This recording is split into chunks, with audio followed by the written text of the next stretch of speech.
In each episode of this series, I will offer an applicant a blind choice of either a pleasant experience, a treat, or a darker trick.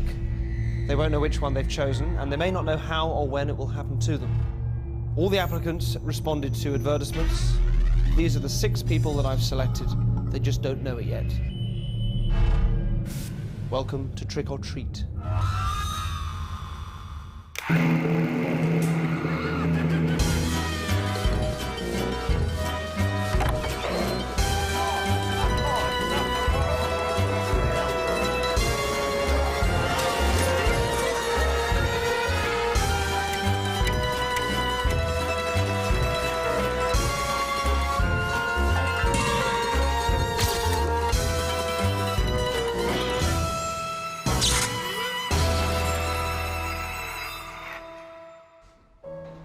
Tonight's applicant is Ishan, a 21-year-old student who lives in London.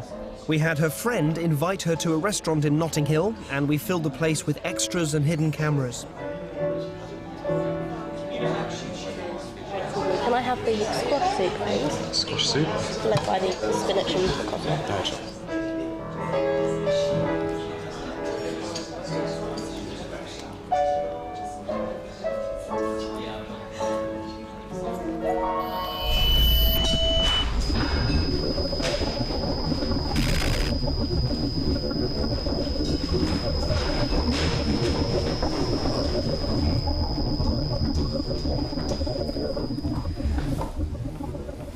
Hello, Shani. Hi. Hello. So you've applied to be part of the show, Yes. and I'd like to say we'd love to use you. Okay. Okay. What happens to you depends largely upon your choice of one of these 2 cards. All right? Okay. Now, one of them says trick, Okay. all right? And one of them says treat, Okay. all right? If you pick the treat card, then what happens to you will be something lovely, be something very nice. If you pick the trick card, it won't be. It'll be something that is unpleasant and could be quite dark. Right. Would you like to play? Yes. You would? Excellent. So, I need you to sign your contract, which kind of allows us to do anything we like with you. Okay. So we take that, have a little read through it, and if you can just sign your name at the bottom for me, that would be great.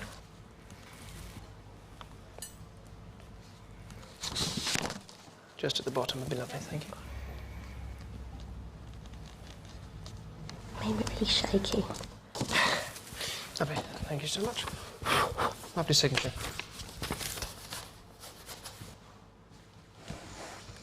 Okay, so I'll mix these up. I'll ask you to select either one, and you'll do that just by placing your finger on top of either one. So if you could choose one for me.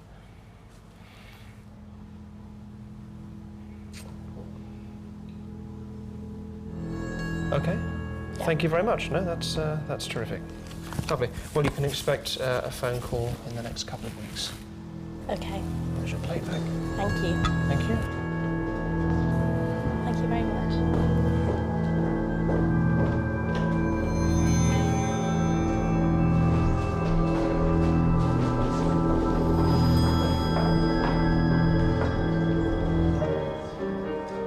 I'll let you know later whether she's picked a trick or a treat.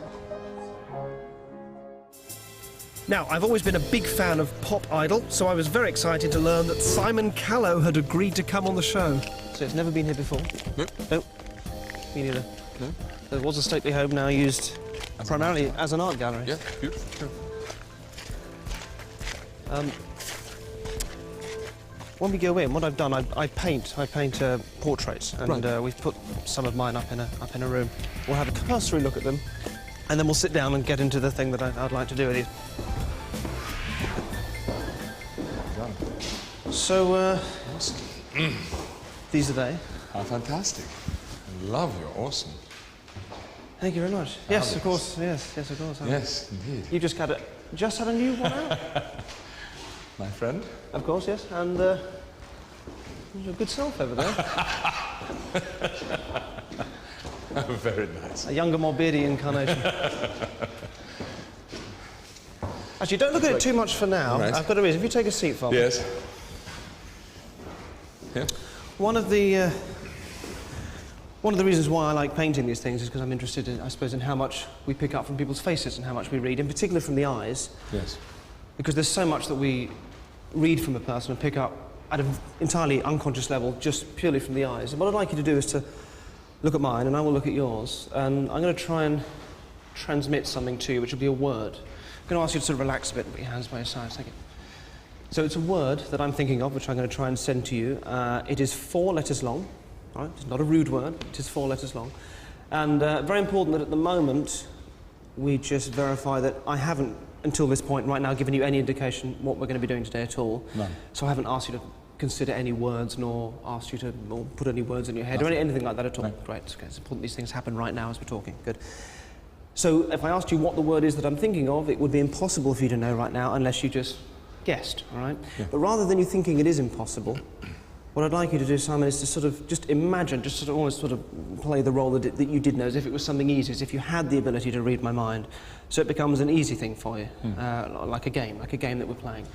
So if I told you, for example, that I'm sending you the first letter now, that I'm concentrating on the first letter of this 4-letter word, and instead of thinking that sounds impossible, you just go for whatever letter feels right, as if you just know the first letter. So the first letter is, what is that?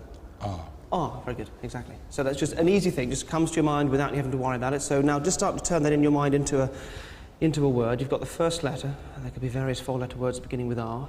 What's the second letter of that 4-letter word? A. No, it's not. Okay, just take a second. Do keep your eyes open, but just reconsider that. So after the second letter of the word, it's not an A, I think you're just perhaps a little quick off the mark. What's the second letter? O. O, very good. Excellent. So you've got R and O. Now there are various options, various 4-letter words beginning with R and O, but what is sticking in your mind at the moment? It has nothing to do with the environment we're in, by the way, not that I can think of anything that might be influenced by the environment, not that you'd be aware of at a conscious level. What's You the want word? to say the word? Yes. Road. Road. R-O-A-D. Yes. As in a street, a road, Exactly. yes? Not Yes. R-O-D-E, R-O-A-D. No, R-O-A-D. R-O-A-D. Now, that word, as far as you're concerned, just popped into your mind as I was talking to you. Yes. Nothing you'd considered before. No. Okay. And are you aware of anything since we've met that might have influenced you? Just come and have another look at the painting with me, but nothing you're aware of that could have influenced you to choose that word? No. Felt entirely fair and free? Yes. Okay. I didn't give you much of a chance to look at this earlier on, and I had my reasons for it. If you just come in a little bit closer, I don't know if you can see anything at all strange about it. Can you see just in the eye there? No, I can't without my glasses. Put your glasses on. Can you read it? I can. R-O-A-D. Road, it says. R-O-A-D. It is painted in the picture. That's extraordinary. That's amazing. And when you saw the picture just as you came in, you weren't consciously aware of... You shouldn't. my It's so glasses on. faint. No, you didn't even know... Exactly, So you wouldn't have been able to exactly. read it out of context. And that really is something... It's not... You can see it's not a... It's not stuck on. That is... That's that. Oh, fantastic. You've proved a delightful and responsive subject. Thank you, Simon. Thank you very much indeed. I had a word starting with R. It was actually the word raft. And then it sort of morphed in my mind into a road. He couldn't have got up and done it, for example, since I uttered the word. No, no way at all.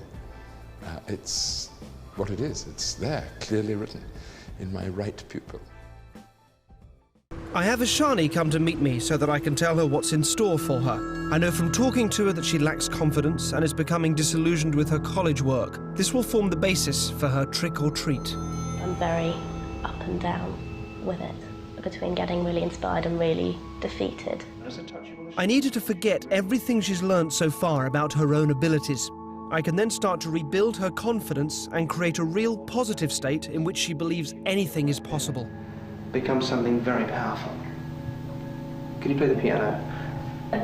Basic. Okay. Would you be prepared to embarrass yourself usually by giving us a sort of try. shot? Go on.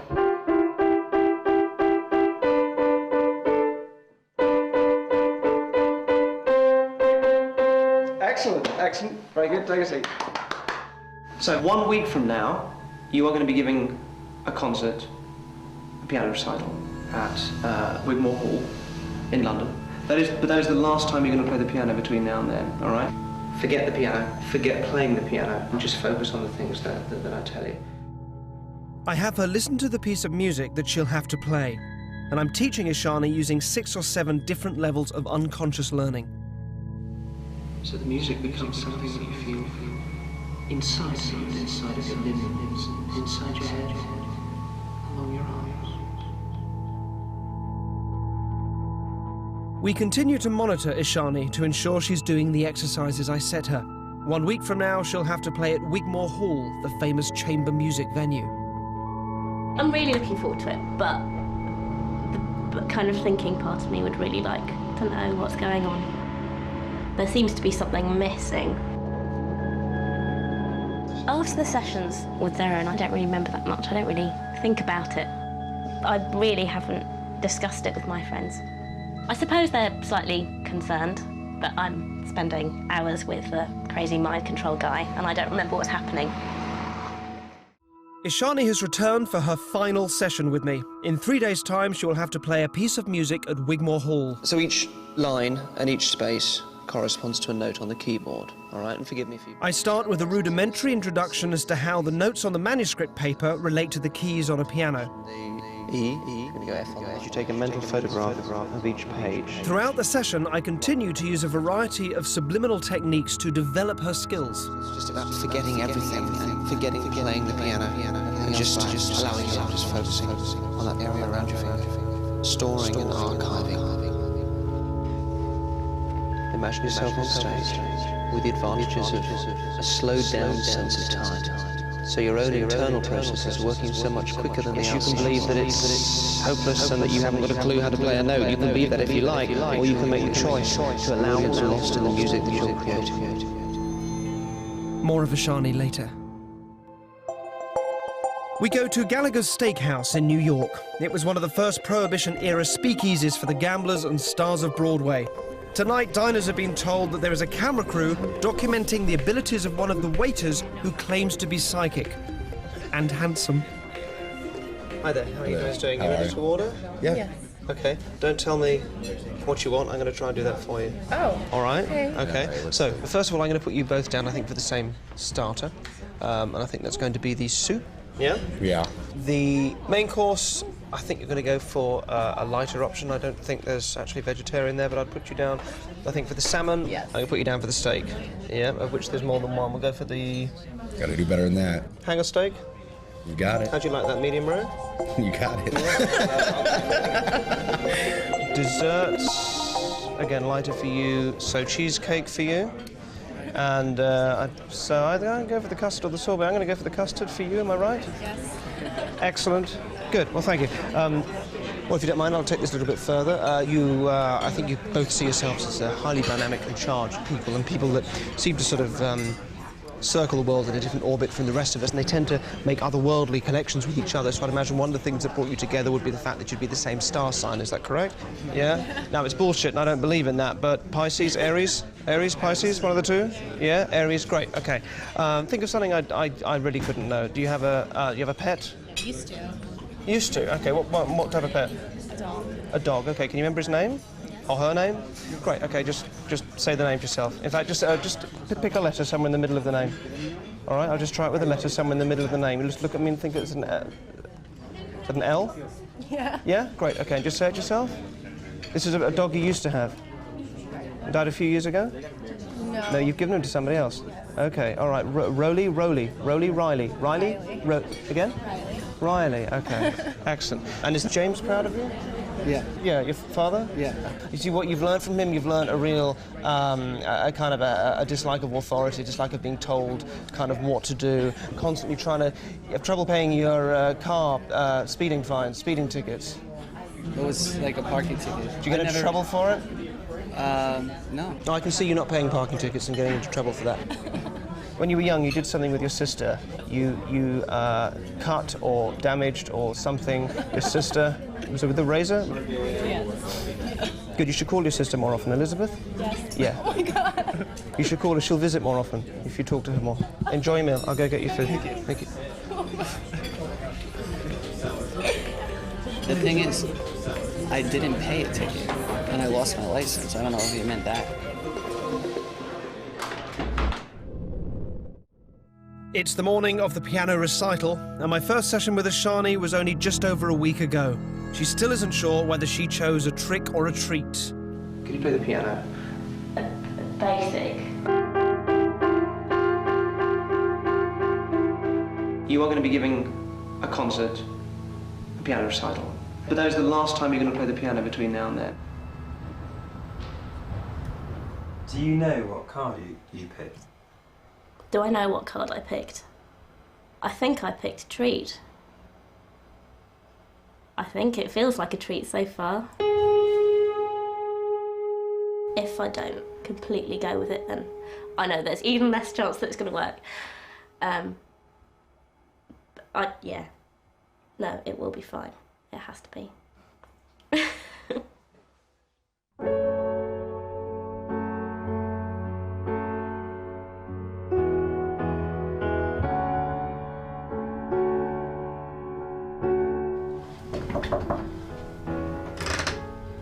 Hey, hello, decent? Yeah. Okay, we're just going to come down and have a quick look at this. You look amazing. Thank You look you. amazing. How are you feeling at the moment? All right, a bit shaky. Okay, yeah, you seem a bit less confident than... Yeah, it's kind of deteriorated slightly since I last saw you, I think. You'll be fine. Let's go down and have a look at the stage.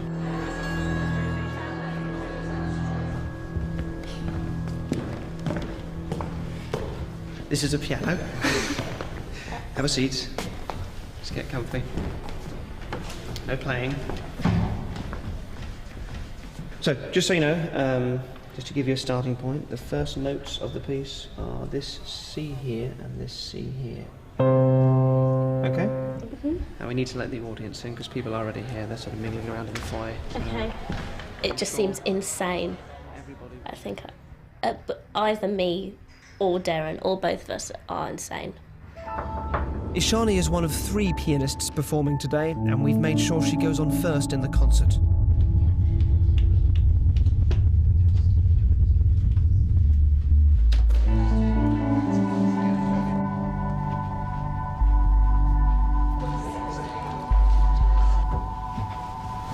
How you doing? Not great. Oh, really? Mm-hmm. Okay, we'll just take some time to relax a bit. A healthy lunchtime audience. I don't think I can do it. Pardon? I just don't want to do it. Genuinely.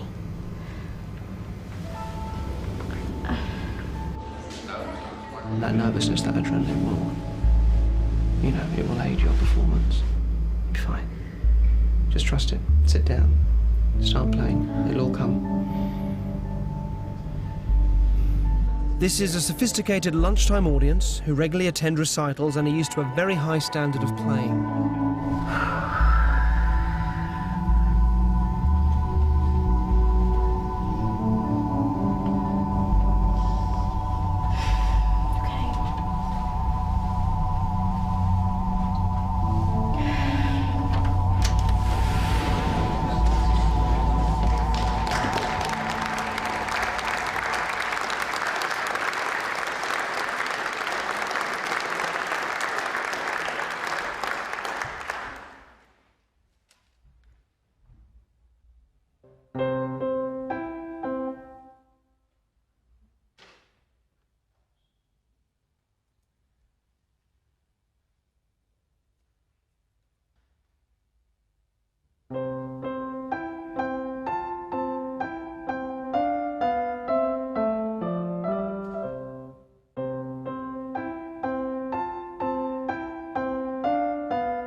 That was amazing.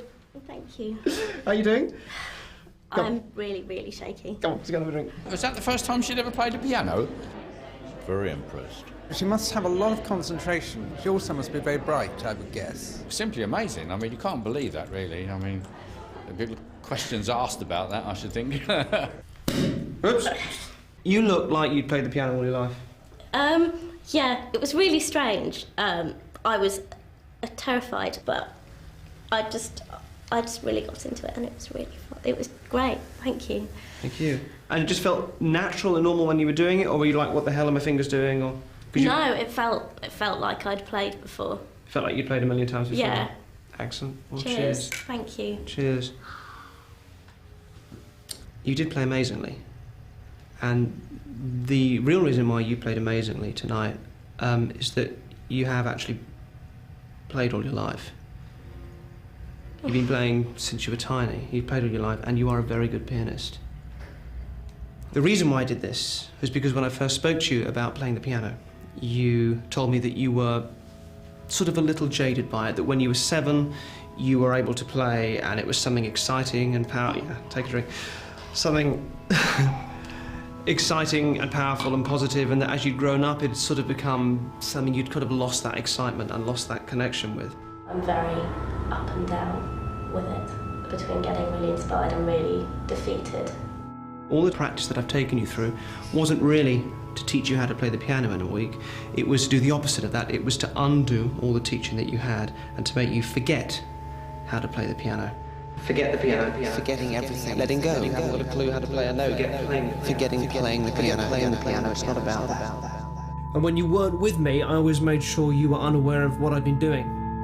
After the sessions with Derren, I don't really remember that much. I don't really think about it. From now on, every time you sit down in front of a piano and start playing, your mind will take you back to this day. Okay. And reconnect you with the excitement that you had when you were 7 that you'd lost as you were growing up. Okay. And that was your real treat. Okay. But thank you so much for trusting me and going with it and going out there and doing it, because I know in your head you'd never played before, and that was so brave of you, and you're fantastic. Thank you so much. Thank you. Thank you so much. I'm so proud of you. Thank you. You've got an amazing talent. Thank you.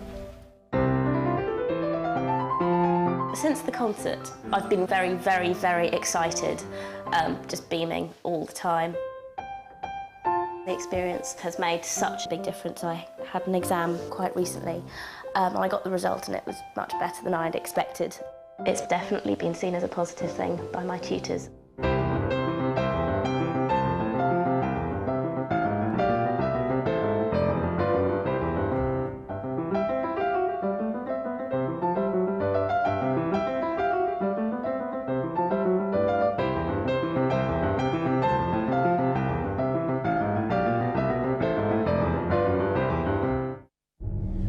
In each episode of this series, I will offer an applicant a blind choice of either a pleasant experience, a treat, or a darker trick. They won't know which one they've chosen, and they may not know how or when it will happen to them. All the applicants responded to advertisements. These are the 6 people that I've selected. They just don't know it yet. Welcome to Trick or Treat.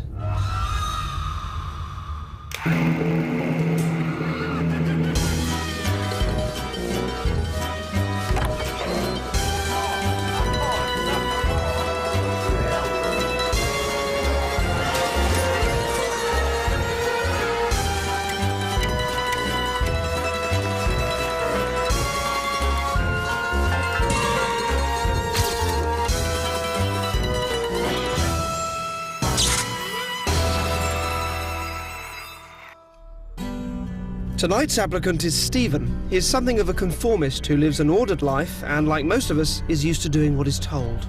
Using coercion and suggestion, we're going to look at the fine line between sanity and insanity and let Stephen step for a brief while over that line. And his journey to madness starts in this black cab. After having dinner in North London, Stephen has called this taxi to take him to a nearby underground station. Whereabouts are you going to, mate? However, the driver is an actor who has been briefed to ignore Stephen and drive 10 miles in the opposite direction towards this alleyway. There he'll find more actors who have been briefed to unnerve him and test his reaction to people outside of his normal and safe world. Hello? Excuse me, where are you going? All of the windows are sealed shut and the doors are locked. No. Can you stop the car, please? If you don't talk to me, I'm going to call the police. Although we have complete control of the taxi, we didn't count on him calling the police. Please, please. Hi, I'm stuck in a taxi and this guy, I don't know where he's taking me, but he won't, I've been knocking on the glass door and he won't talk to me. And he's supposed to have dropped me off at a tube station and we're not going to any tube station, we passed loads. And Steve. Oh, there's a thing on the window where the driver is and it says, it's the number of this cab, so it looks like the number's been removed. There's nothing there, Nothing, absolutely nothing. Nothing. No, I don't know where I am. This is really, really not good. He's taking me somewhere, isn't he? This is an emergency. Oh, God. He's taking me down a dark alley. Fucking hell, where are we going? Why the fucking hell is he taking me?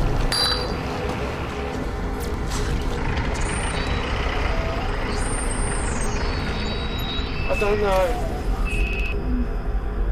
What the hell is going on? Oh my God. Fucking hell. What is... There's loads of nutcases outside. Fuck. There's loads of weirdos outside. Shit. What's going on? Oh my God. I know what's going on. It's Derren Brown. Oh. Hello. I'm on the phone to the police at the moment. Do you want to hang up? They want to speak to someone. Hello? Yeah, I'm of course. No, it's very embarrassing and I'm sorry. Take care, cheers.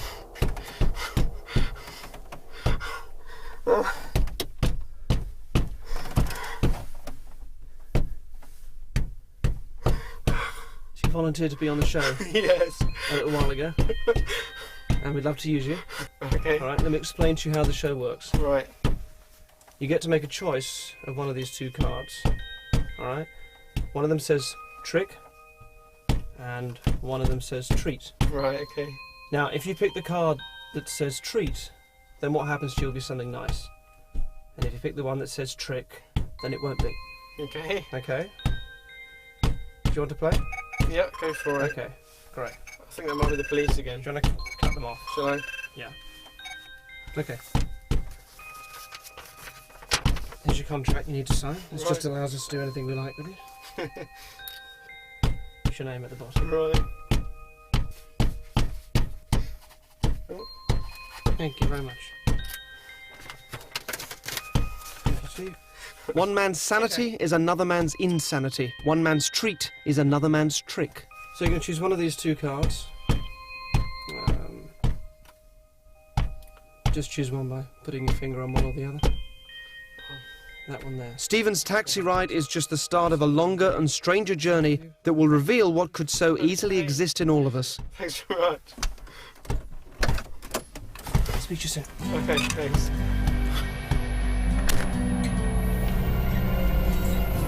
More of Stephen's story later.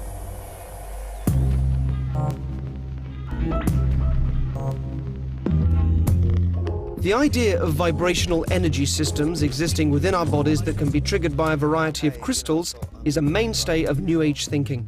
Do you believe in, or, what are your thoughts on crystal energy, crystal healing power, that kind of thing? What are your kind of thoughts on that? I'm kind of open on it. It wouldn't be my natural inclination. But you clearly are sort of, in your heart, quite sceptical about it as a... It would never have been my port of call, no. I sort of don't believe in it, or certainly don't believe in a lot of it. But I think, like a lot of these things, there are little nuggets of truth in it that have sort of got blown out of proportion and exaggerated.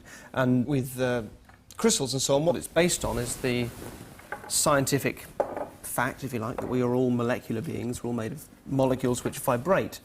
Crystals also vibrate, and they vibrate at different and discrete frequencies, and sometimes those frequencies will work in harmony with or against other things that are vibrating, like us, for example. And you get people that can't wear quartz watches, and it's because their own vibration, if you like, is sort of overwhelming this tiny bit of quartz, which is too close to their own vibration or working against it somehow, and their watch consistently stops. But what's interesting about it is that you can use it the other way. If you take a larger piece of quartz, you can use it to override or interfere with the person's own kind of energy flow, if you want to use that word. So look, I'll show you this because it's really interesting. Take your 2 fingers, like that, as if, and just lift up the mug. Perfect, and put it back down again. So it's relatively comfortable. It's not the odd angle, maybe. Yeah, fairly that was all right. All right, okay, good. So, I want you to do the same thing, but I'm going to put one of these on the back of your hand, so you might need to just sort of try and get the back of your hand flat. That's it, perfect. Okay. Okay, so just keep that on the table for now. Yeah. Okay. Yeah. Now, the other aspect, what I think makes these things work, especially when you start getting into the healing end, is people's expectation that something's going to happen, and you kind of create that yourself. Yeah. So that psychological aspect of it is important. I want you to look at the quartz, and you listen to me, and just imagine that hand becoming weaker and weaker. And as you do that, as you keep focusing on the quartz, genuinely try and lift the mug, while at the same time you focus on that kind of energy sapping out of your hand.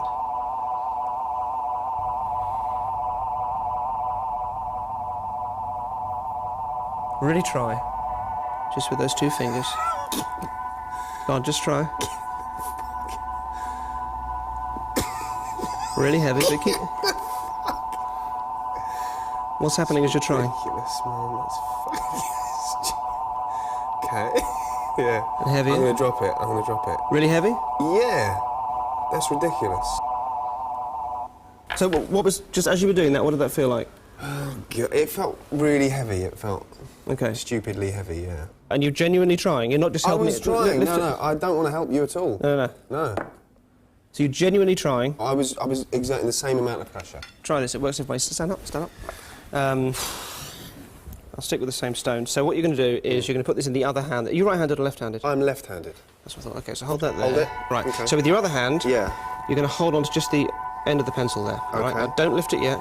Just hold it there like that. Just hold it. Yeah. All right. Okay. Now try not to move. Okay. Okay. So what you get is a warmth coming from this first of all that will move along here and along this hand to the pencil. So it'll take a moment, and you have to kind of imagine it a little bit, but it's just sort of, again, it's just that sort of weakness. Just gently, just try and lift the pencil straight up. Nothing? Try again. Stupid. Nothing? No. You genuinely trying? Yeah, well, I'm lifting a pencil. Try again. How hard can it be? Nothing? No, nothing. Excellent. Let go of that. I'm sweating. You are, no, you are. You absolutely... Is that sexual energy? Yeah. Right. Yeah, it's Brilliant. quite complicated. Many different layers going on at the same time. There is a form of crystal that we carry around with us all the time that we don't really think of as crystals, but it works on crystalline energy. And what have you got? It's a mobile phone. Have you got one on you? Yes. Okay. Now we've got your number, so can you put that? Oh, it's one of those fancy. Can you put it to settings for me? I've got a message. It's from me. Are you sweating? That's. Oh no, there we go. Yeah. All right, great. Has it got Bluetooth on it? These Bluetooth? No, I don't think so. No. Okay. I haven't. Can't show you this because I'm not supposed to know about this myself, so I don't want you knowing. Okay. Right.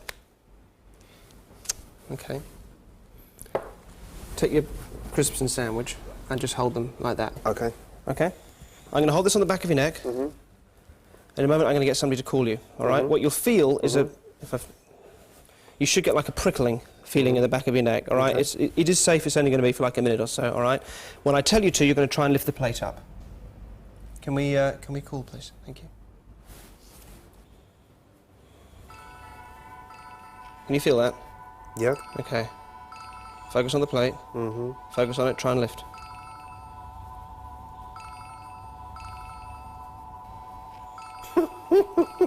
Fuck off. Try and lift it. Keep trying, keep trying, all right? Just keep focusing. I'll take this, just keep focusing. Keep trying to lift it. Right up, tug, hard as you can. Keep going. Excellent, thank you for that. You'll get a few sort of malignant headaches the next couple of days, cool. and then it'll go away. Thank you ever so much. Everything I told you about crystals and mobile phones was rubbish, all right? But I did need you to believe that while we were doing it. Yeah, so, of course, I'm happy to believe that. Excellent, please do it. Thank you very much indeed. All I can say is I was genuinely surprised that I thought, well, all right, I might be doing a bit of this, but I'm not fucking doing all of it, because that feels like lead now, you know. It's either true that I'm stopping it, or he's doing something mental, or we're both, you know, I don't know.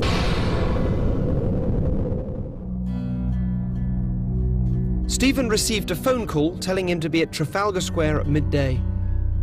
His ordeal in the taxi will have already placed him in a state of paranoia, so it should take only a few extra pushes from me to take him from a balanced lifestyle to temporary lunacy.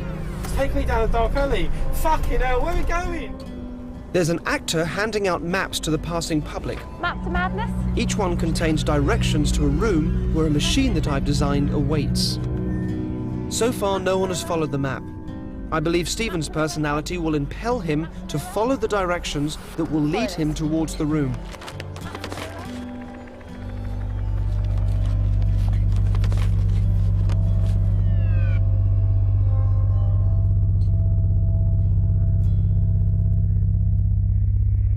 The process requires him to be fully alert, so I've arranged for his journey to be unsettling. Mate, can you spare some change, please? Sorry. Please, I'm in for a week. Come on, man, please. Sorry.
On the table, there are instructions that tell Stephen to sit in the chair and put on the headphones.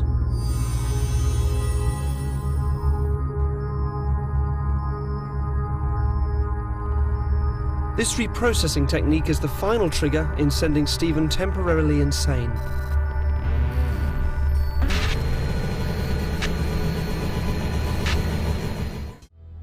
They say that if you put an infinite number of monkeys and typewriters in a room, you would end up with something amazing, and of course a lot of monkey poo. In America, I wondered if I could get a bunch of bankers to come up with a numerical equivalent. Thank you very much for coming out and doing this. Let me explain what we're going to do. There's a popular game we have in England, I don't know about you guys here, of guessing how many pieces of candy there are in a jar. Does that ring any bells to you guys? Or sweets, as we call it. That's excellent. Okay, well, this is what we're going to do. You will work in different areas of kind of accounting and maths-related, number-related work, which is kind of, these are the skills that I want to draw on for what we're going to do here. So, bearing that in mind, can we just nominate one of you who I'm just going to put to one side for the moment, and who's going to have a special job. Okay, let's get nicely pushed forward. Can we get a mic on you?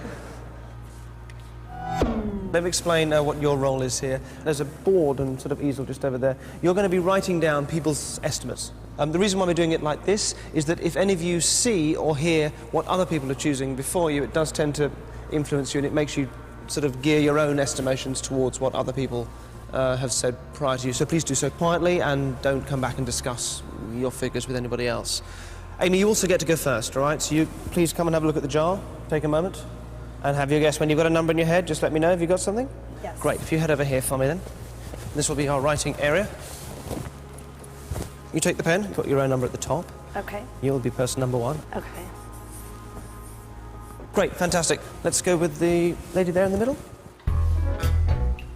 Great, and off you go. And somebody else step forward, thank you.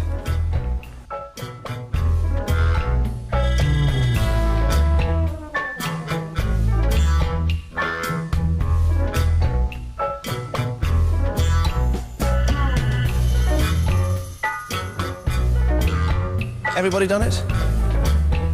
Okay, quite a wide range of numbers.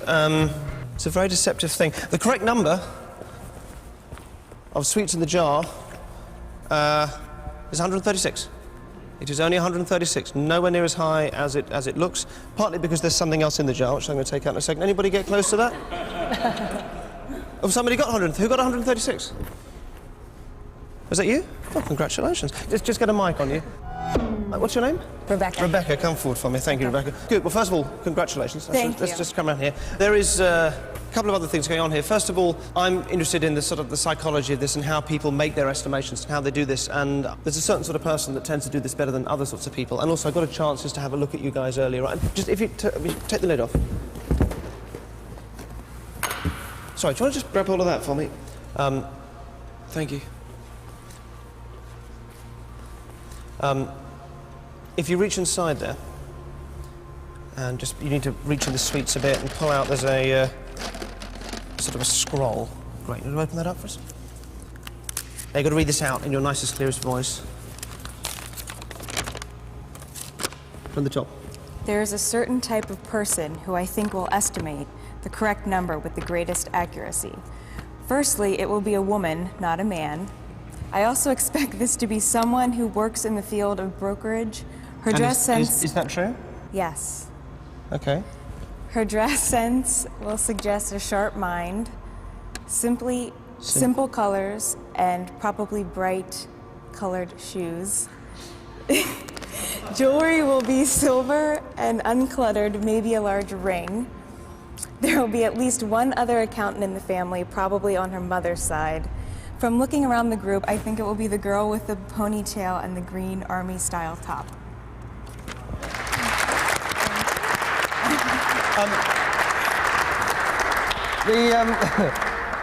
Are those things right? They're all correct. Yes? Yes. Accountant, another accountant in the family? Yes. Mother's side? Or? Yes, my mother. You got a cat as well? Yes. Yeah, thought so. I didn't want to write that in case that was wrong. Well, fantastic. And look, for the record, we didn't speak to you beforehand and ask you to tell you how many were in there or ask you to do any of that. And you haven't told us any of these things either. No, I have not. Fantastic. Okay, well, thank you very much indeed. I'm quite impressed. Well, Thank you very much. Rebecca. The rest of you don't feel despondent, even though some of your estimates were terrible. There's another side to this which interests me, which is, for those of you that... well, actually, taking all of you as a group, aside from one person who got it spot on, which I wasn't imagining you'd get it dead on, but you did, which is sensational. Could you just bring the board back over? Let me get you a calculator. You're going to need this. Thank you. Thank you very much. All right, so we're going to take what you, as an overall group, would have done if you were one entity. If we saw you as one entity, what estimate you would have come up with. So we're going to take the mean of the numbers that you've got. So if you take the calculator there for me, you're going to add up all of those numbers and tell us the grand total.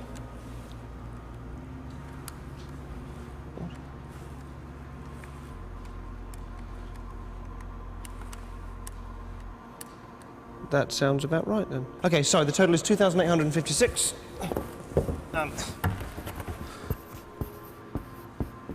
And there are 21 people here, so do you want to divide that number by 21? So we'll end up with the mean of the group. 136. 136, which is what you got. Yes. Which is the correct amount of sweets in the jar. Sensational. Thank you very much. Thank you very much. 1, 2, 3, 4. It was unbelievable that he knew everything about her. Just like dead on, because I know her, and it's just right on. It's unreal. I'll feel very comfortable estimating anything now, since I know I might actually get it right. 135, 136. Stephen's voyage into the unknown started when he was kidnapped in a taxi. If you don't talk to me, I will call the police. Then there was an irrelevant choice with only one outcome. 2 weeks later, he received instructions to go to Trafalgar Square. A map and his curiosity have led him to this room in an old theatre.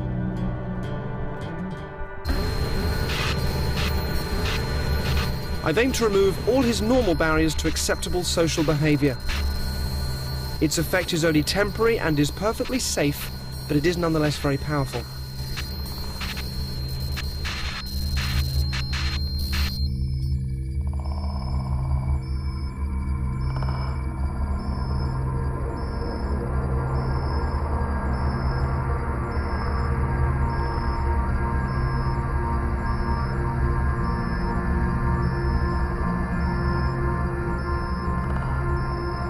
Around the room, I've left some theatrical props for him to experiment with.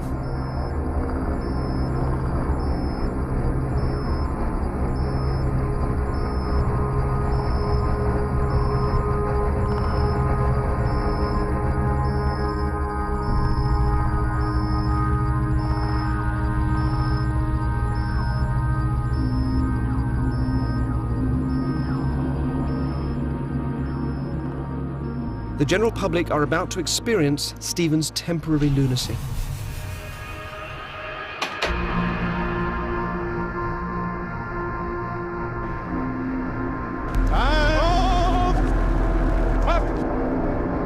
And I shall sing.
In each episode of this series, I will offer an applicant a blind choice of either a pleasant experience, a treat, or a darker trick. They won't know which one they've chosen, and they may not know how or when it will happen to them. All the applicants responded to advertisements. These are the 6 people that I've selected. They just don't know it yet. Welcome to Trick or Treat.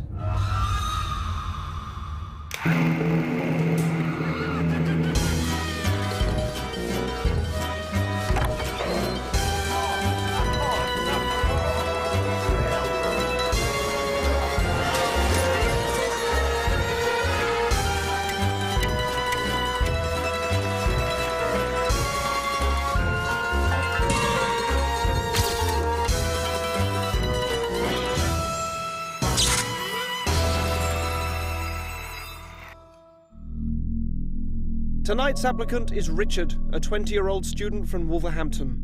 We've been observing him for the last few weeks to build up a profile and to monitor his movements to and from his flat. He lives a quiet and predictable life, which might be fun to shake up a bit. At 3 a.m. one morning in March, we've gathered outside his house, where he is hopefully asleep. His girlfriend has been persuaded to lend us a set of keys. I'm going to quietly break in and introduce myself.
It's Derren Brown.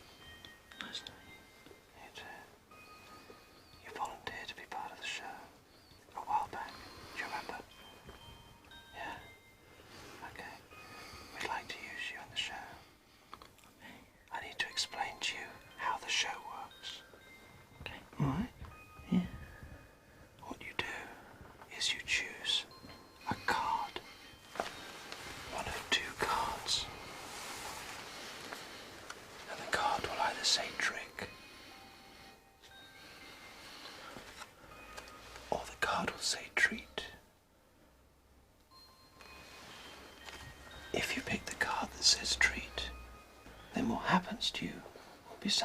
dice.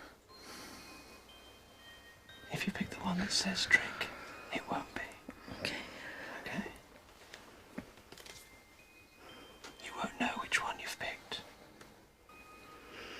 You happy to play? Okay. You're going to sign this.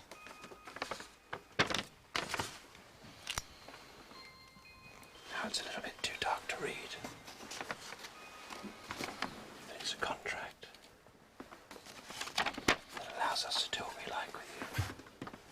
You need to sign that along the bottom there. I'll hold that for you.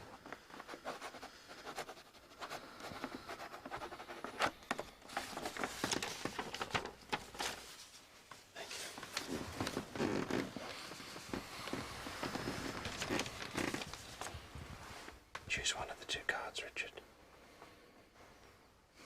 That one. Okay.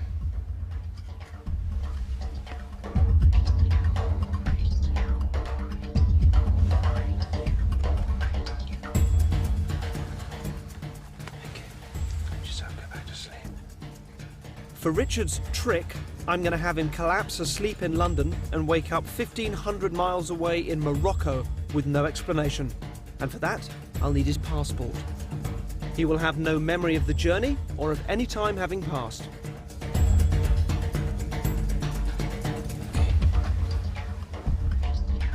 More of Richard's adventure later. Meanwhile, I've met up with the League of Gentlemen for a discussion about fate and mini-rolls. Hello. Hello there. Hi guys. Actually, would you grab a little chocolate roll from the tray From there, here? and then, Certainly. there are 5 there, so if you can take one each, and if somebody can just put the last one in their pocket, that would be great. And come and sit down any chair that you like. Any one of these 4. Hello, And, how are you? Steve, pleasure, Hello. pleasure. Thank you. And Jeremy, nice to meet you. Have you got the last one that wasn't chosen? In your pocket, great. Keep that in there for the moment. Thank you very much.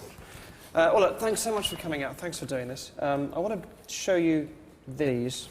There's 4 cards. There's something on the other side, but if you just mix them up for me, don't turn them over yet, and push them in the middle. If you can all just take one each, doesn't matter at the moment which one you take, but if you can just pull one towards you. On each card, there's a message, and I want you just to have a look and memorise now the message that you've got. Done that? Yep. Great, lovely, and I'll have those back. Thank you very much. Excellent. Do any of you believe in fate at any level? Yes. Genuinely? I do, yeah. Yeah? I think things happen because they're meant to happen. I believe in some are fates, but no other. I believe that we create our own destiny. Oh, you've got to come up with a different belief system now. No, genuine. I know, I don't try and at do all. comical answers to it, but I think, I think I agree with Steve. I think you do. Your instinct often leads to exactly where you're meant to be. You superstitious fools. It's kind of about decisions, isn't it? And decisions that you make without sort of realising even that you're necessarily making decisions. And it's only in hindsight you go, "That I suppose if I hadn't, hadn't walked that way or gone to that party or met that person." A bit like, for example, the chairs that you sat in. And I sort of made a point of saying sit in any chair, and I presume you weren't thinking particularly about which chair you were going to sit in before you sat down. Or the choice of the cards that you picked, which again I told you not really to think about it and just take them. And they all had a message on. What was the message? Or what was your message? It was a colour. It said, "I will choose blue." I will choose blue. Have you any idea what that refers to? Blue's my favourite colour. I'm wearing a blue shirt. You're wearing a blue shirt. Perfect. The mini rolls are blue. It actually doesn't refer to any of those things. It refers to a sheet of card that's underneath the cushion on your chair that you're sat on. And if you pull it out, you have to reach under the cushion. Under the cushion. Yeah. Da da da. Look at that. A blue sheet of card. And what did yours say, Mark? I will choose green. Pull it out. And the card. And it out. Very good. Jeremy, just to see where this is going. Jeremy, yours said, I will choose yellow. That's right, take it out for me. Which leaves you with the red, I believe. Wow. Excellent. So you see what I mean. And they're kind of decisions that aren't important, but you make them without thinking about it. And this is kind of an area that I find interesting. And it's also the good or bad consequences that you can avoid, or things that you you never knew would have happened had you made different decisions. And this, for me, this goes back to, and this is why the chocolates actually do play a role. When I was about 10, I was in a supermarket queue with my mum, and she bought these, not these particular ones, but and I was petitioning her to open them and eat them before we'd paid for them, and she was getting a bit angry with me, a bit stressed, and in her annoyance sort of ushered the lady behind us to come through ahead of us in the queue because she only had, you know, milk or something. And then we all paid for our stuff, and when we went out. When we went out, there was a crowd that was gathered in the car park, and this woman who we'd allowed ahead of us had been hit by a car, and she was laying on the car park. And so at the age of 10, I'm then going home thinking, God, if I hadn't have wanted to tuck into those mini rolls, my mum wouldn't have let that woman go ahead, and would it have been my mum that got hit by the car? And you start to kind of do those things in your head. Hence the mini rolls. Would you, and carefully, if you don't mind, would you just open them and try not to break or touch the chocolate, and just sort of put them on the plates. Thank you. Lovely, thank you. And again, did you think about which ones you took? There were 5 altogether, weren't there? So you've got, Jeremy, the last one in your pocket. But otherwise than that, you just sort of grabbed. You just grab random. And you presume that they are indeed mini rolls. They look like mini rolls. They do, don't they? It could be razor bladed. Could be, yeah. Why don't you just take a bite out of them?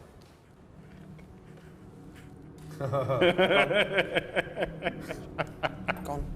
Nice big bite. Nothing wrong with them. Take a bite? Nice. Jeremy, you just take a larger bite. There's a fish hook inside. Oh. Oh. What's that? What is that in there? What? There's something in there.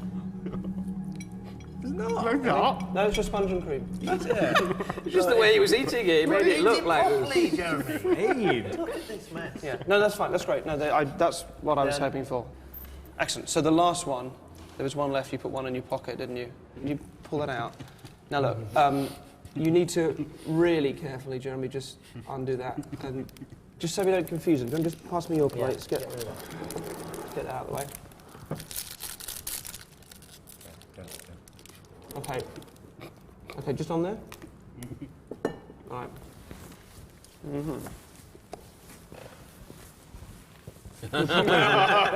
Why me?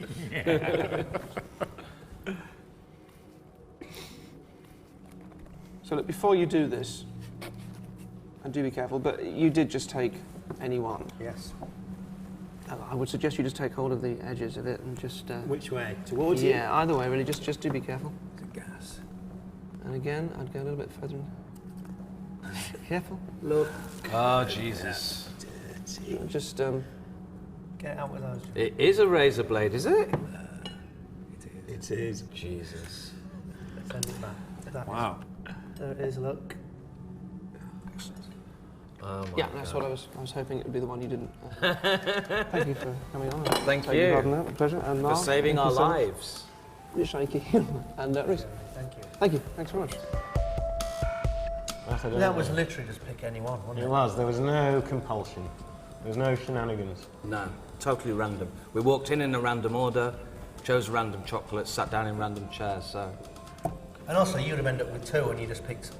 I know, I could have changed my mind at the last minute. And all sealed up and then within it. That's the thing, how do you get it in there? Well, it's How do like, you get it in there? Don't know. I mean, in what? It's slightly irresponsible. Derren Brown Bakery. I knew it. Since Richard picked the trick card, I now have license to shake up his regulated world. He's going to wake up in Marrakesh, somewhat outside his comfort zone, and this journey starts here. He's catching an early train to Waterloo, and we know he needs to get some passport photos urgently, so we're hoping he'll take the bait and step into the fake photo booth that we've set up. All the cameras are hidden.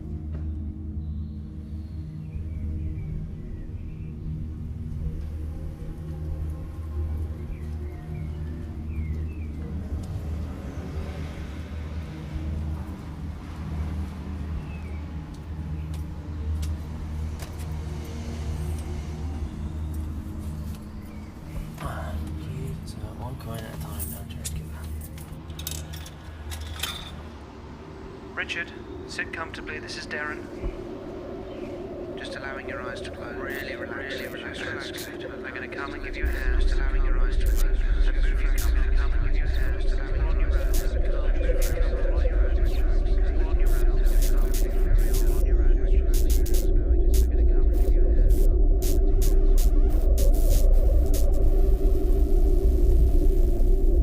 The complementary patterns of light and sound are designed to send Richard plummeting into a catatonic state.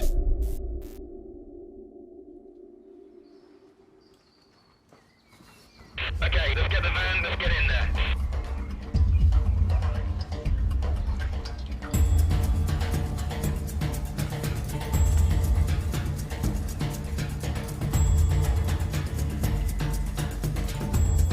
Both Richard and our fake photo booth are embarking on an extraordinary journey.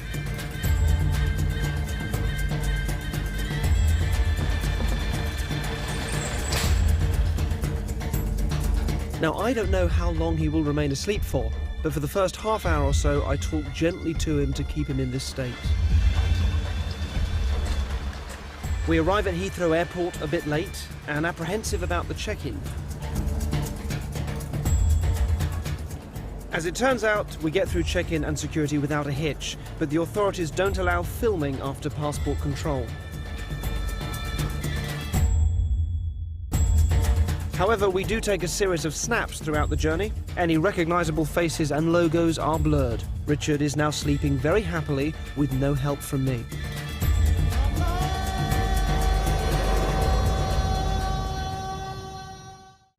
In America's New York, I use my award-winning powers to plant a word in the slightly smaller American brain without anybody knowing how. Guys, you free for a couple of minutes? Do you want to come and do this? Sure. It's a kind of a mind-reading sort of experiment. I need you to call somebody that you know. Okay. All right? Does your cell phone have a speakerphone? It does? Excellent. Good. Do you want to get someone on? Is there someone you can call you think will be in? Right. What's this person's name? Joe. Okay. Well, if Joe isn't in, we can try someone else. Yeah.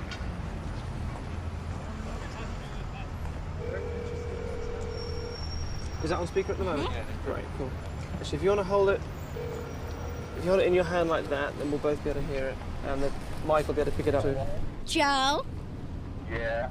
Okay, just stay on the line and talk to me, okay? Alright. Hi, Joe. My name's Derren Brown. I'm a kind of English psychological illusionist, if that makes any sense. And I want to try a kind of a mind-reading experiment with you, all right? All right. I need to ask you a few questions, Joe. I need to know a few things about you. Please be honest. How old are you, Joe? I'm 18. 18, fantastic. And are you a student? Do you work, or? I'm a student. What do you study? Are you at school, or what do you major in? I actually go to culinary school. Culinary school, thank you, that's really interesting. Great. All right, listen, so I'm going to write something down here. I'm not going to show Jessica or any of these guys what it is. I'm going to ask you to be doing 3 things in a moment, all right? Joe, let me just explain. You're going to be writing a word in your mind on like a big chalkboard. You're going to be saying the words yourself over and over again.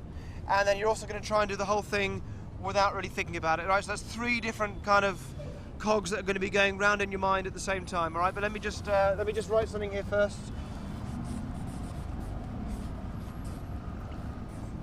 Okay. Okay, cool. Joe, I need you to imagine that you are, 6 years old back in elementary school, all right? And imagine you're picking up a piece of chalk. Okay. Then you're going to start writing a word very large and clear on this chalkboard, and then just tell me when you're done. All right, I'm done. You're happy that was a free choice of word, yeah? Yeah. Yeah. Absolutely. See, I've written something here, and you won't be able to see what I've written, but hopefully you'll be able to tell by Jessica's reaction as to whether it's at all close. What was the word that you wrote? Bicycle. Bicycle. Tricycle! It's not bad! You wrote tricycle, yeah? I was one wheel out, tricycle. Thank you, Joe. Thanks for your help. Thank you very much. Cool. Thanks, Joe! I thought he was going to be completely wrong and it'd be like a complete sham, but then you got tricycle. I'm pretty amazed, actually. I think he's psychic. Like, there's no other explanation for it, because how else would he do it?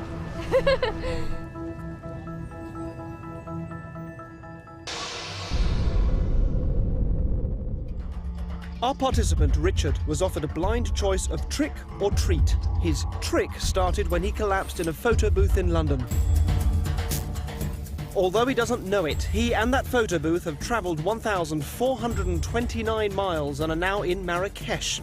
He has been asleep for 13 hours, but when he awakes, not a second will have passed in his mind.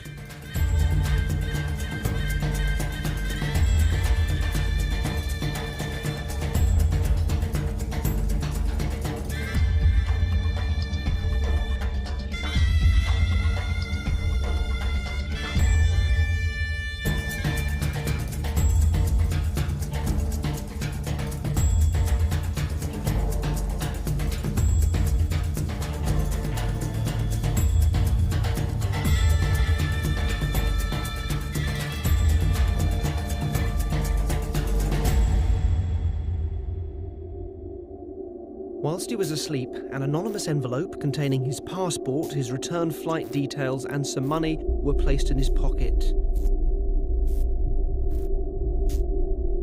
After a long and bizarre journey, which for him has simply never happened, Richard is about to receive his wake-up call. All cameras are very well hidden.